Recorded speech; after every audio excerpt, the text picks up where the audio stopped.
সমস্ত শিল্পপতিদের কাছে আমরা আবেদন জানাচ্ছি যে আপনারা এগিয়ে আসুন। পশ্চিমবঙ্গের একজন বাঙালি শিল্পপতি বিজন নাগ, আইএফবি কোম্পানি, তারা তৈরি করছে তাদের ফ্যাক্টরি গোয়াতে।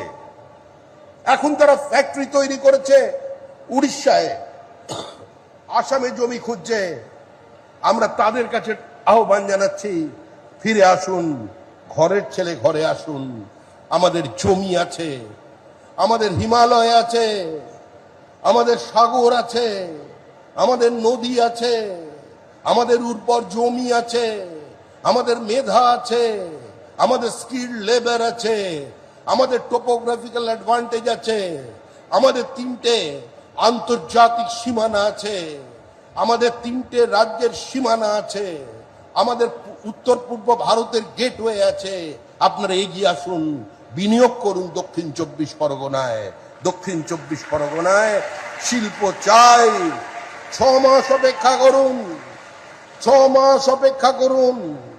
বন্ধ কারখানার সমস্ত তালা খুলে দেবো, এই গ্যারান্টি আমি আপনাদের সামনে দিতে পারি না। এ বলার ঔদ্ধত্য নেই, এই বলার ধৃষ্টতা অধিকার আমার নেই। বিজেপি মিথ্যা প্রতিশ্রুতি দেয় না, কিন্তু এই দক্ষিণ 24 পরগনার মানুষ নতুন শিল্প দেখবে, নতুন প্রাণে স্পন্দন হবে। আপনাদের এখানের ছেলেরা কাজ পাবে। আপনাদের একমাত্র পরিচয়, আপনারা পরিযায়ী শ্রমিকের জেলা হয়ে গেছেন, এই পরিচয় মুছে দেবে বিজেপি সরকার।